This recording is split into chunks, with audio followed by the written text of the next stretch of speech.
13회 행정국 할게요. 2004년 경기도 업무 담당관, 2005년 7월에서 2010년 6월 제4대 5대 경기도 화성시장을 역임하였습니다. 현재는 화성시갑 국민의힘 자격위원장님으로 역임하고 계십니다.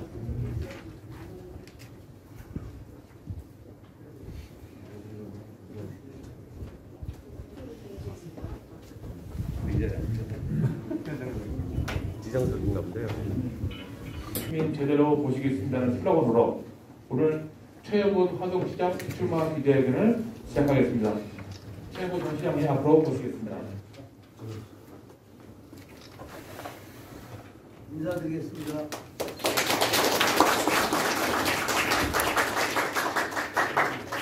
마스크 벗어도 되죠? 네.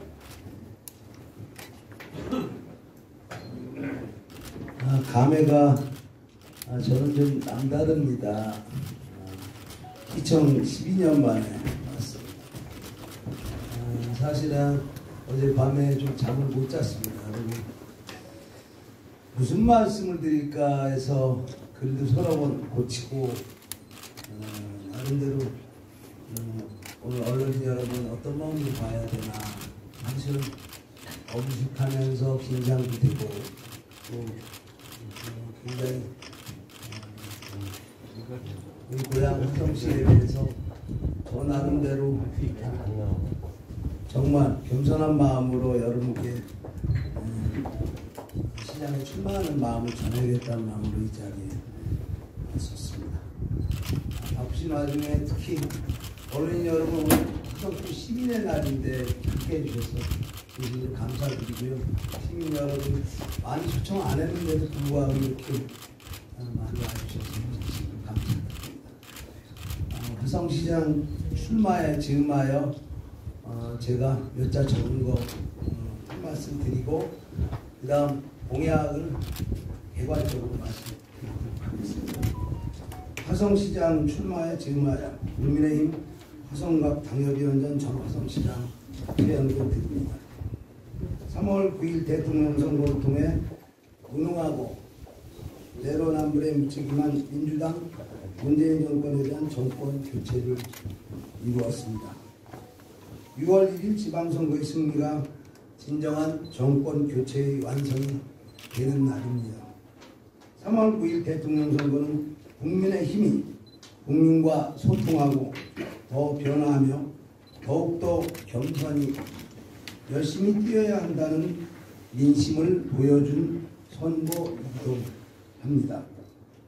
일 잘하는 최영근, 소통, 통합으로 화성시민 제대로 모시겠습니다. 민주당 중앙정부와 마찬가지로 3선 연속 집권한 민주당 지방정부의 문제점은 무능하다, 불통, 갈라치기, 약속 불이행의 전형입니다. 제가 시민들을 만나보면 똑같은 얘기를 합니다. 시장을 만나기 어렵다. 기업들은 각종 규제, 인허가, 방치 등으로 관심이 없다. 공직자들도 눈치만 본다. 특정 조직 집단에게만 신경 쓰는 행정도 정치도 없는 해버리 집단 같다. 그러한 하소연들을 많이 하십니다. 신도시가 건설된 곳에는 각종 인프라 시설은 전무해도 대답이 없고 여름 같은 경우 보면 쓰레기가 길가에 넘쳐도 치워지지 않는 현장 행정은 전혀 없다고 합니다.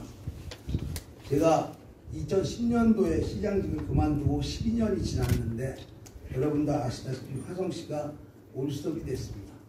동탄 2신도시, 샹남 2신도시, 남양, 세솔동 신도시 아파트만 있지만 여러분 가보셔서 알겠지만 신도시의 각종 인프라 시설도 전무합니다. 행정 정치는 현장에 답이 있습니다. 의지도 철학도 능력도 없는 지방 정부도 빨리 교체해야 한다는 아우성입니다. 존경하는 화성시민 여러분, 민주당 지방정부 12년 동안 속으셨습니다. 이제 속지 맙시다. 전국에서 가장 풍부한 자원을 가지고 있는 화성시, 12년 전의 약속, 명품 도시 화성을 만들겠다는 약속을 지키기 위해 약속을 지키는 저 최영근이 화성시장에 출마하게 되었습니다. 명품 도시 화성시를 만들겠습니다. 다음 페이지. 출마 선언식에 공약을 자세히 하기도 뭐하고 또 시정 운영 방침도 그 차후로 제가 기회 되면 자료를 보내드리겠습니다. 2005년도 세계 25대 도시를 제가 번역별로 특성에 맞는 그런 정책을 그렸습니다. 그래서 제가 어제 전에도 곰곰이 생각해 봤을 때 몇 가지를 제가 정책 방향을 제목만 말씀드리겠습니다.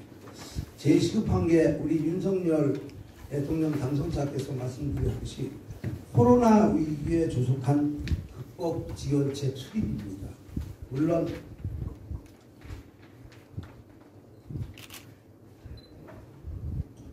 윤석열 정부에서 아마 구체적인 지원책이 나올 것입니다. 그런데 주로 소상공인 정책 또 기업 대책 이런 것도 있지만 저희 화성은 여러분도 아시다시피 농업, 축산을 비롯해서 각종 시민들이 코로나 관련 피해를 많이 입는 걸로 알고 있습니다. 그래서 중앙정부에 맞춰서 먼저 조사 실태, 그 다음에 중앙정부 정책에 맞춰서 저희들도 이걸 지방정부로 저희들이 다시 교체를 한다면 코로나 지원 대책에 대해서 긴밀히 중앙정부가 대책을 수립하겠습니다.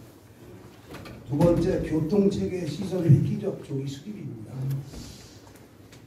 제가 선거 때도 말씀드렸는데 가평이라든가 양평 10만 인구 도시에 전철이 있지만 100만 도시가 가까이 되는 우리 화성시에 전철다운 전철 하나 없고, 예를 들면 수원이라든가 서울과 관련되는 광역교통이 전무합니다. 또 남양에서 바란, 남양에서 병정, 동탄 가는 시내버스 체계도 가장 안 돼 있습니다. 그래서 화성에 가장 우선적인 게 교통체계 수립이 아닌가. 저희 윤석열 정부의 공약을 담당하는 원희룡 기획위원장도 그 말씀을 하셨는데요. 아마 교통 관련 대책은 물론 공약한 사항에 대해서 단기, 중기, 장기 대책이 되겠지만 교통 관련 대책은 단기 대책이 될 겁니다. 그래서 빨리 시행되도록. 또 제가 여기 나열되어 있는 거는 이번에 대통령께서 정식으로 저희 공약집에 넣어주시고 약속을 하신 거라서 교통대책에 대해서 먼저 가장 신경 쓰겠다는 말씀을 드립니다. 여기 뭐 일부만 썼는데 너무 많습니다. 그래서 참고로 해주시고요. 세 번째, 안전하고 편리한 행정 화성시입니다. 저 때 서부경찰서하고 화성소방서 하나를 지었는데 인구가 지금 2배를 늘었고 번역이 굉장히 넓습니다. 그다음에 지금 구청 문제도 민주당 정부가 이슈만 제기하고 지금 해결을 안 하고 있는데 아마 4개 정도 구성이 되어야 되고, 경찰서도 제가 알기로 동탄경찰서, 서부경찰서인데 하나 정도 더 돼야 되고, 제가 자치경찰 얘기를 했습니다. 지구대와 파출소가 저 때하고 다르게 지금은 시도에서 예산 지원한다고 합니다. 그래서 자치경찰 특히 방범 예방 차원에서 지구대 파출소는 적극적으로 드릴 거고요. 서부경찰서처럼 경찰서도 신설할 거 부족하다. 또 바란에 운동장 하나만 강조하시는데 동탄 신도시 샹남 세석동 가보면 공원 하나 체육시설 하나 없습니다. 그 많은 예산 저 때도 8천억밖에 할 거 다 했는데 왜 못했는지 이거 다시 한번 정부 검사를 해서 생활 밀접형 시설을 빨리 유치하겠다 말씀드렸습니다. 5번째, 문화전통도시 화성시입니다. SOC 시설 하드웨어가 됐을 때 화성이 앞으로 나아갈 길은 사실은 여기가 여러분도 알다시피 독립운동 발상지이면서 예인 체육인의 도시입니다. 그리고 전통이 대단한 데인데 이 소프트웨어에 대한 저희들이 발굴, 보존, 교육, 또 참여해야 될 게 굉장히 많다. 사실 이게 비중을 많이 둬야 되는 곳이기도 합니다. 대표적인 남양의 독립운동 33인 중에 하나 이필주 목사 같은 경우 그때도 기념관을 제가 못했거든요. 아직도 그대로 방치가 됩니다. 그 다음에 송산 비롯해서 우정장안, 봉화대에서부터 독립운동 때 그 유적을 발굴해서 전통을 계승하고 하는 그 역할. 여기가 재래시장 특성화를 말씀드렸는데 저희들이 지금 바란, 조항, 사강, 남양 재래시장인데 그런데 농촌하고 연계된 그런 역할밖에 못했는데 주위에가 앞으로 발전이 됐을 때 외부인분들이 와서 그 시장에 가서 뭐를 먹자 뭐를 사자 하는 특성화가 안 돼 있어요. 그래서 그걸 활성화하는 역할도 저한테 큰 역할이 아닌가 생각합니다. 여섯 번째로 인재입성도시 화성시입니다. 저는 이 화성시가 일대조 산소가 있는 고향입니다. 어려서 돈이 없어서 좀 돈이 있는 친구는 서울 중학교 때부터 갔던 기억이 있어서 시장 되면서 가장 먼저 신경 쓴 게 여러분들 아시다시피 시골의 초등학교가 폐교 분교 정도로 됐어요. 그래서 다양성 교육 측면에서 가야금이라든가 골프라든가 체육, 그래서 초등학교도 살리고 영문고 육성해서 여러분 잘 아실 겁니다. 금년 수능에 만점 1등이 제가 설립한 동탄국제고등학교에서 나왔습니다. 거기도 있죠.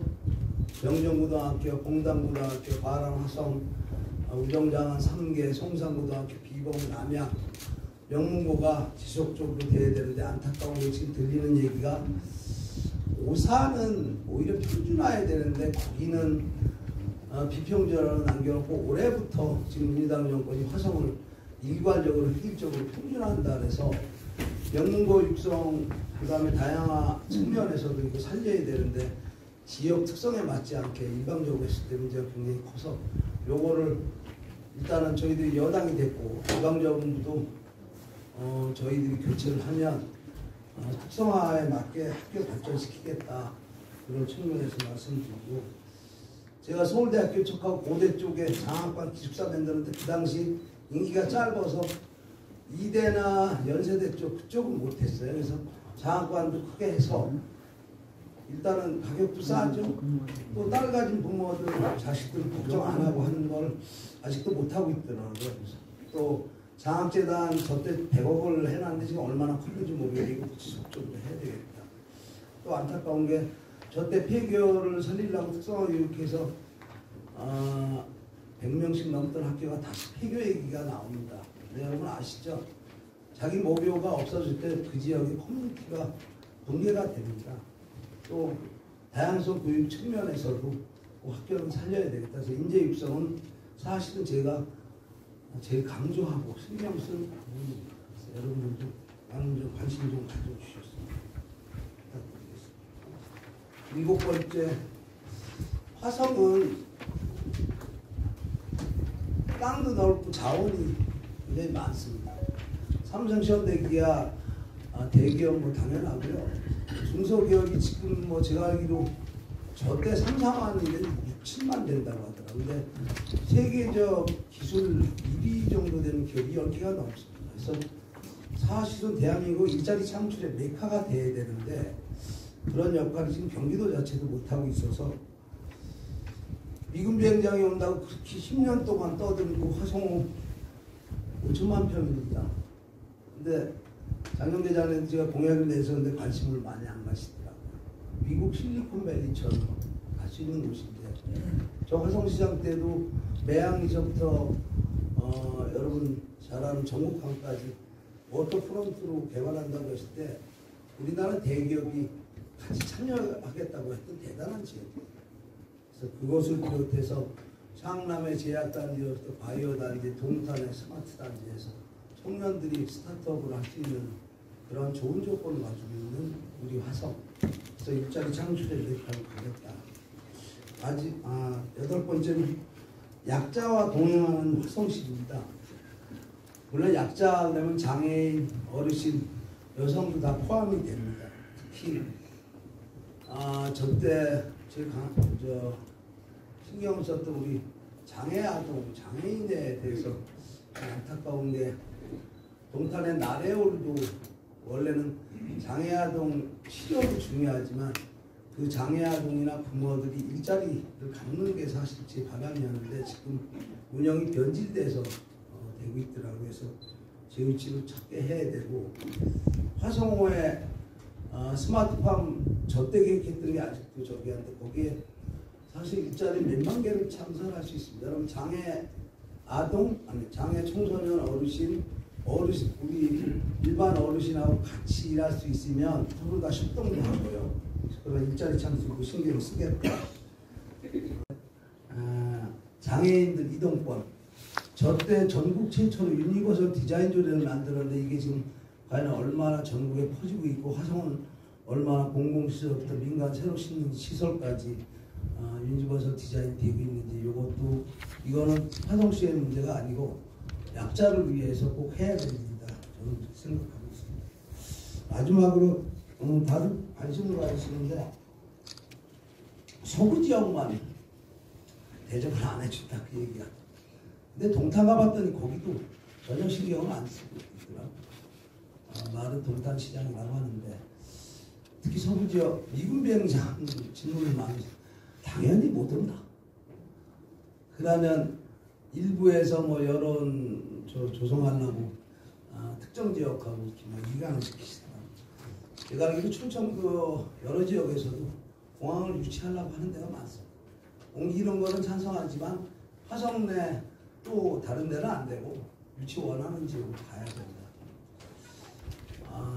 저때 농업 예산을 한 10배는 아니래도 한 서너 배 올려놨는데 다시 표가 안 돼서 그런지 농업을 신경을 안 쓰는다고 많이 하고 있습니다. 그래서 4차 산업, 아니 6차 산업으로서의 농업, 축산, 지속적 지원 또 요새 규제 문제가 많이 얘기 나오고 있더라고요. 그래서 특히 서부 지역이 쓰레기 처리장으로만 이미지 굳어지는 건 아니다 생각해서 균형 발전을 하겠다는 말씀.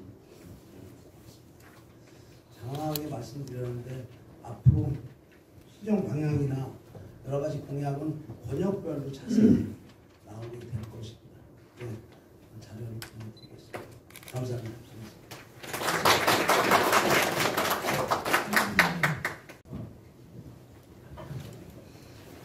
경희대 정경만 기자입니다. 오랜만에 얼굴에서 반갑습니다. 저기 현재 그 화성 서부 지역에 소각장 500톤짜리 증설하겠다고 화성시가 추진해가지고 랩분돼서 그걸 받았거든요. 화성 서부 지역에 현재 300톤짜리 소각장이 있는데 수원시 200톤, 인구 120만이 200톤을 운영하고 있고 화성시는 인구 90만에 300톤을 운영하고 있는데 또 500톤짜리 광역 소각장을 짓는 화성 서부 지역에 짓는 거에 대해서 어떻게 생각하십니까? 최근에 어느 분이 돌아가셔서 우리 매송에 메모리얼 파크 처음 가봤어요. 타 지역구까지 이렇게 해서.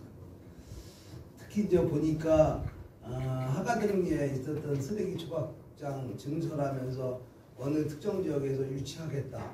그럼 그 지역은 지원이 가지만 인근 지역들이 피해 보니까 많이 나오거든요. 그래서 제가 아까 마지막에 균형 발전의 환경 보존과 개발의 조화가 거기에 답이 있습니다. 사실 이 문제를 심각하게 생각해서 제가 지금 깊이 있는 자료를 못 봤지만 전면적으로 좀 과연 우리가 이 정도 해야 되는 거지 아니면 특정 지역을 빼놓고 이쪽 쪽으로만 오는 거지 여러 가지 이제 검토를 해서 전면적으로 재검토를 할 거고요.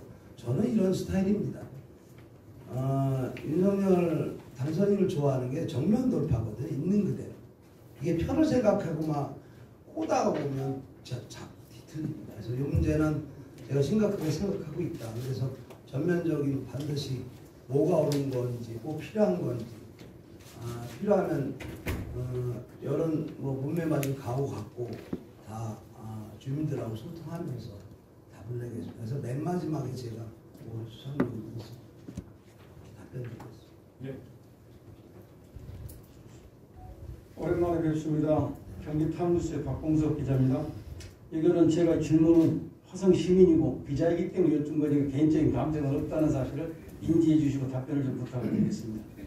첫 번째, 2020년 4월 21일 SNS를 통해서 후보님께서 40대 50대 초 인재 모집이라고 하면서 화성시장 젊은 일꾼을 모신다고 해놓고 결국은 본인이 출마하는 이유와 두 번째는 바른미래당 시장 출마 그리고 국회의원 무소속으로 출마하셨고 또 미래통합당으로 국회의원 출마를 안타깝게 낙선하셨습니다. 선거 때마다 출마하시는 이유가 별다른 뜻이 있는지를 여쭤보고 싶고요. 또 시장님께서 잘했다는 말과 공간은 있습니다. 화성 종합경기타운과 우리꽃 식물원. 그런데 우리꽃 식물원 같은 경우는 사실 무용지물입니다. 저도 아이들이 있어요. 몇 번을 가봤습니다. 그런데 결국 교통편이나 모르는 사람이 너무나 많습니다. 그거를 이제 활용할 방법. 그리고 지금 현재 마지막으로 여쭤보고 싶은 거는 당협위원장님을 맡고 계십니다. 근데 당협위원장님을 가지고 시장 출마에 대한 부담은 없는지. 그리고 이번에 시장 탈환을 해야 하는데 자신이 꼭 있는데 본인이 왜 해야만 되는지를 좀 부탁을 드리겠습니다. 저는 이제 민주당 정권한테 좀 고마운 게 운동장 얘기를 해서 그것 때문에 많이 알려졌습니다. 우리 꽃식물이나 운동장 얘기를 먼저 드리면 운영이 문제입니다. 운영. 예를 들면 우리 꽃식물도 제가 그 위치가 전 정권부터 해왔던 곳이라 했는데 너무 좁더라고요. 근데 한 번은 가봤지만 운동장도 사실은 지금 앞으로 나갈 방향이 문화스포츠 산업화예요. 일거리 장축. 근데 국제경기 몇 번 치르고 그러려고 그렇게 돈 들여쓰신 거 아니거든요. 그래서 그 말씀을 드리고 제가 그래도 10년을 실제로 쉬었습니다. 나왔지만 원래 10년도 전국 인기 1위였습니다. 교체지수가 있어요. 교체지수가 낮아야 좋은 겁니다. 근데 뭐 아시잖아요. 그때 정치적. 그럼 제가 정치적이 약해서 안 하려고 했다가 도와달라고 했고 그 중간에 과정은 남들처럼 뭘 출세하려고 어느 당을 간 건 아니고 제 친정으로 돌아오는데 막는 세력이 많았으니까 우회적으로 나 아직 살아있다. 그 측면에서 왔고요. 저는 국회의원 할래 시장 하려고 하면 시장합니다. 장관 할래 시장 하려면 시장하고요. 그만큼 이 위치가 중요하다. 그래서 남들처럼 그렇게 뭐 자기 이익을 위해서 간 건 아니다. 그냥 탄압받았지만 제가 정치 인재에서 좀 안다.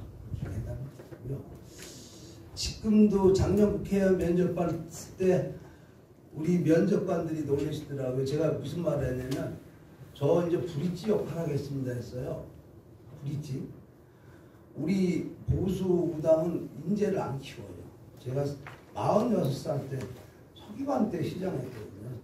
자식들이 초등학교 때. 그 얼마나 고민이 많았겠어요. 근데 뭐 아시잖아요. 죽이고 그러니까. 지금도 저는 그런 마음입니다.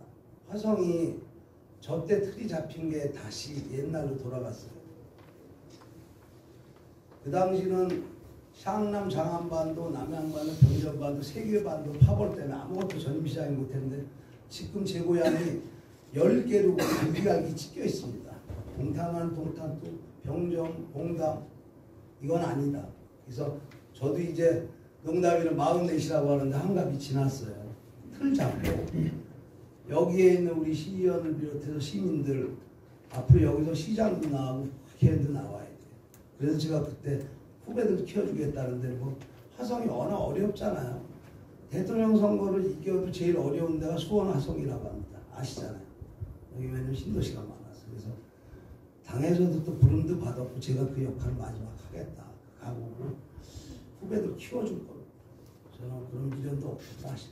그래서 시장을 해야 되는 이유 제가 잘나서도 아니고 내 고향이라 가장 잘 알고 가장 애착을 가졌고 안타까운 게 10년 전에 올 수도 없다. 신도시 인구 늘어나는 것밖에 없습니다. 그럼 그 예산이 4배가 됐는데 다 어디로 갔냐? 더 잘하실 거예요. 표로만 갔습니다. 이건 아니다. 그래서 저는 이건 자존심의 문제다. 제 고향을 떠나서 화성에 와서 사는 분들한테 이거 얼마나 창피한 얘기냐. 그래서 그 브릿지 역할 막중한 각오를 갖고 나왔다는 말씀입니다. 다음. 네. 화성에서 한현수입니다. 지금 화성시가 가물명 지역구로 나눠져 있고 을 지역, 경지역구 차치하더라도 각 지역구가 지금 국민의힘조차도 남양권, 상당권역으로 나눠져 있는 걸로 알고 있어요. 시장을 하시려면 세 개의 권력이 다 통합이 돼야 된다고 보는데 각 지역의 이런 현실을 어떻게 수습하실 것인지 말씀 부탁드립니다. 저때 2005년도에 아시아는 황무지역과 아까 말한 지역권 갈등 때문에 아무것도 없었어요. 전임시장들이 힘들었던 게 각 지역별로 토착 세력, 소위 말하는 여론 지지층들의 갈등 때문에 아무것도 못했는데 제가 건방지다는 소리를 들어가면서 그분들한테 아니건 아니다라고 갔거든요. 그리고 저때 아시지만 여야가 없었어요. 저는. 윤석열 당선자도 그래서 안철수 대표도 끌어안고 잘하실 겁니다. 저도 시민들한테 여기 어디 여야가 있나. 시장은 말 그대로 머슴 아닙니까? 그래서 아마 저때 보시면 옛날처럼 갈등이 없고 신났었습니다. 그건 리더의 자세고 또 시민들의 같이 함께 하겠다는 그런 자세만 있으면 이런 지역 갈등 없을 거라고 보고 특히 고향이 여기이기 때문에 그래야 대한 애착이 제가 아까 말씀드렸는데 너무 갈기갈기 찢어진 게 너무 화가 납니다. 그래서 그거는 저를 비롯한 여기 계신 언론인 여러분 또 시민들이 같이 함께 풀어야 될 얘기가 아닌가 생각하고 그 마음의 철학이 중요하다 저는 그렇게 생각합니다. 네, 다음 분. 네, 안녕하세요. 경기도 민일보 정성기 기자입니다. 최영근 지은 그 하성시의 기업 최영근의 꿈에 보면은 민선사기 시장 재임 시절 하성 시민과 공무원들과 함께 그 하성 전국 성장 1위, 그다음에 인재 육성 1위, 복지 대상을 위해 하성시를 만들었다고 하셨는데 이후 10년 이후 삼선의 그 민주당 시장들은 표를 의기한 조직 만들기, 그 다음에 홍보를 위한 정치 해서 진정한 행정은 없었다고 말씀하셨어요. 앞으로 그 시장님이 되시면 어떤 시정 방침을 가지시고 하성시를 도약시키실지 좀 말씀을 부탁드리겠습니다. 윤석열 당선자도 그 얘기를 하시더라고요. 저 공감하는 게 현장에 답이 있습니다. 사실. 그래서 시장을 비롯해서 공무원들이 현장을 찾아다니고 현장에서 소리를 듣고 하다 보면 진정한 시민을 모시는 자세가 되지 않겠나. 제가 오늘 여기에 쓰레기 얘기를 했는데 여름만 되면 아주 신도시도 쓰레기를 치지 않는다고 합니다. 그래서 물론 저희 보수파들이 약한 게 있다고 합니다. 표 정치를 잘 못한다고. 근데 결국 뭐 사필기정이라고 진실된 마음으로 시민을 모시겠다는 자세가 있으면 과연 여야를 떠나서 지지 않아 주시는 분들 같이 오지 않겠나. 그래서 멋진 어떤 말보다도 현장에 답이 있다. 또 시민들 찾아다니면서 그 얘기를 듣고 해결하려고 하는 그런 자세만 되면 저를 지지 않았던 그 지역 그런 분들도 같이 오지 않겠나 해서 마음의 자세가 중요하다고 항상 현장을 뛰어다니겠다 해서 저 때도 한 하루에 5시간 이상 잤던 기억이 없어요. 그래서 그런 마음으로 그것도 또 행복이니까요. 그래서 한번 해보이겠습니다. 당선만 되면. 네, 그 다음. 예, 대의원 박범준 기자입니다. 오늘 그 말씀하신 내용을 보니까 그 굉장히 큰 사업들이 많이 좀 들어가 있어서 이걸 추진하기 위해서 상당한 정치력과 이 재원이 필요할 것 같은데 이 부분에 대한 특별한 보관이 계신지 하고 두 번째 교통체계 시설 관련해서 윤석열 후보 공약이 반영됐다고 했는데 이 부분들이 구체적으로 어느 정도 진척될지 신뢰는 어느 정도 되는지 여기에 대해서 잠깐 설명 좀 부탁드리겠습니다. 물론 공약은 뭐 여야 가리지 않고 되게 남발했어요. 그래서 옛날 뭐 노무현 대통령도 그 얘기했다고 그러더라고요. 야, 그놈이 그 당이 아니지 않냐. 노무현 대통령이 그 말을 쓰고 했다고 그러고, 정치인은 그 사람의 과거 행동 실적을 봐라. 그래서 여기 보면 특히 교통체계가 굉장히 많거든요. 저 때도 보면 나중에 선거 때 보면 공보물은 8페이지가 얼마 많이 안 나가는데 공약집에 넣습니다. 근데 저 때 공약 당선율이 실천율이 그때 94% 했었던 게 공약집에 넣은 걸 가지고 시민들한테 심판을 받았기 때문에 그걸 가지고 의회에 이거는 약속한 거니까 지켜달라 그거거든요. 근데 윤 당선자께서도 이 교통 문제를 굉장히 심각하게 보세요. 저희 화성 제일 심각합니다. 그래서 아까 원희룡 기획위원장 비롯해서 당선인 측에서도 기획위원회를 만든 게 이걸 국정 과제화 한다는 거 아닙니까? 그래서 최소한 단기 중기는 되지 않겠나 방송에 나와서 하는 것도 봤고요. 제가 이제 하나 장점은 건방을 져도 상부부서에서 돈 많이 따옵니다. 저 때 뭐 도하고 중앙에 뭐 아시잖아요. 몇천억씩 따왔고요. 또 저도 이제 나이가 들어서 후배들이 보통 차고하는 것 같더라고요. 능력을 좀 믿어보십시오. 그 차이가 있고 아마 당선자하고 또 저희들도 저도 많이 통하니까 최대한 하겠다는 말씀을 드리고, 지금 화성시 예산이 한 4조 정도면 큰 하드 시설은 다 했거든요. 여기 동탄의 트램도요. 제가 동탄 윤당선자 유세 왔을 때 얘기인데 이게 동탄 2지구 시민들하고 약속이에요. 분양가에 9천억을 받은 거를 10년 동안 안 하고 있는 거예요. 이놈 민주당 정권이. 그러나 동탄 시민들한테 이건 배반이에요. 그게 이자까지 해서 1조가 됐습니다. 근데 뭐 어떤 이유로 안 했는지 다른 지역까지 표시해서 이 양반들은 선거 때만 되면 공약을 남발합니다. 무슨 가만히 있다가 아니면 국민이 개돼집니까? 그래서 이것도 당장 할 수 있는 거고 GTX 노선이나 이런 건 정부 차원에서 하려고 하는 거고요. 나머지는 시 차원에서 제가 왜 불협불급한 예산 가지고 또 중앙도 따오는 것도 제 능력이고 충분히 저는 그때 8천억 갖고도 뭐 운동장지인데 빚졌다는데 그건 이제는 얘기하면 그건 허위사실에 걸립니다.